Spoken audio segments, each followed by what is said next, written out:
My name is Aaliya, and I'm doing a campaign about mental health awareness. My campaign called Time to Talk, and I'm doing the campaign through the Refugee Council project.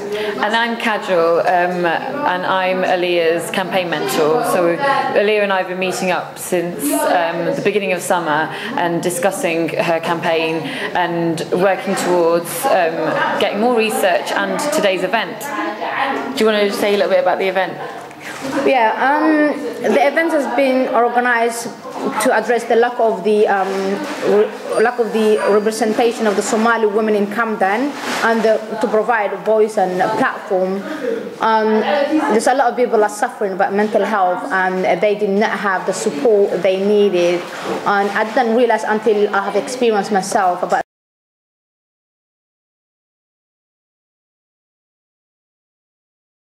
I'm Councillor Somali, and I'm now the leader of Camden Council, and some of you might know me from previously when I used to be the mayor of Camden. So in Camden we employ 2 Somali-speaking workers, and they undertake promotion work with local community centres. So I don't know if they've done any work with you in the past. And also in Somali cafes in the form of informal workshops, so a bit like what we're doing here. And they try to get Somali communities to understand mental health issues and how to access help.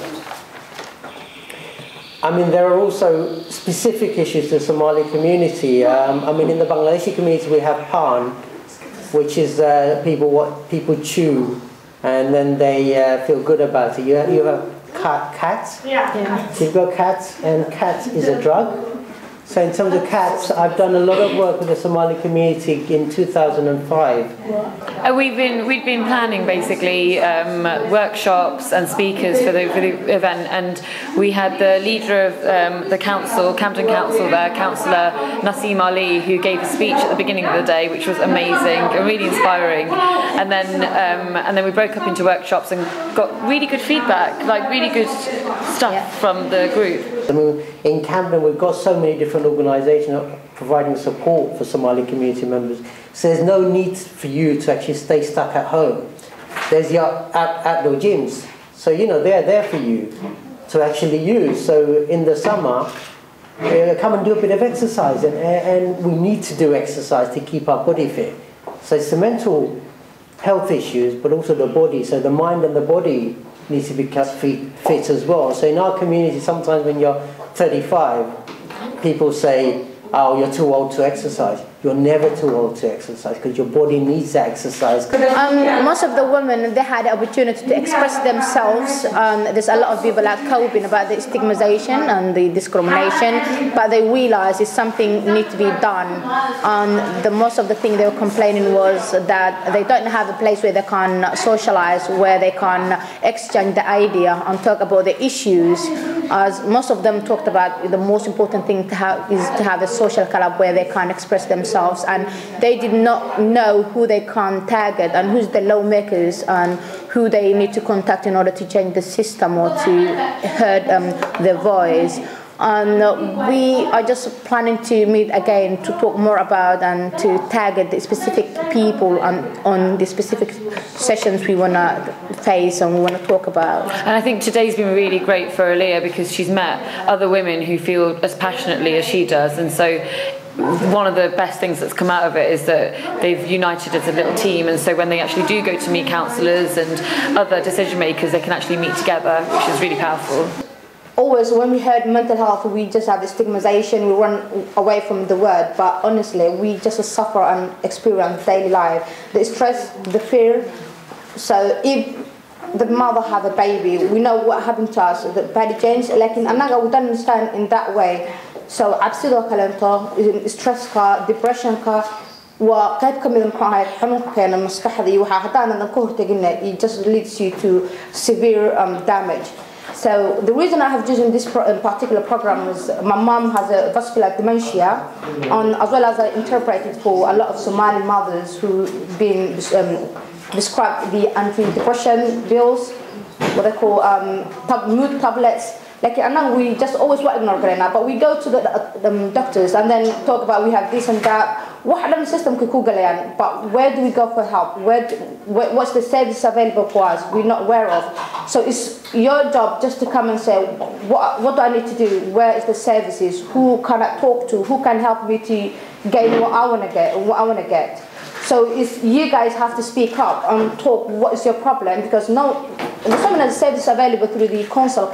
But for me, when I experienced my mom's vascular dementia, it affected me. But I didn't have the support I needed. I'm really inspired by the Refugee Empowerment Project. I just think it's a fantastic tool, both for the campaigner and the campaign mentor. I think personally, for me, I work, and my day job is campaigning, but it's something else to actually be supporting somebody else's campaign and actually having the ability to build on their passions and actually see something happening and that's grassroots. And I think that's for me, that's been the biggest thing, because I've seen from the beginning, just speaking to Aaliya about an idea and then actually seeing it into this event where, you know, she's got a counsellor here and she's actually discussing real change with other people in the community. The Refugee Council project was very grateful, because it really gives a lot of opportunity to a lot of people who did not know what is the campaign and how to deal with the lawmakers. It really gives me a lot of information. I have learned. I never knew that we could change the system, or we could have a voice to change. And I really appreciate for the support and the training I have been given from Refugee Council, because there's a lot of the mothers did not know they could have a voice to be about something they need to be changed.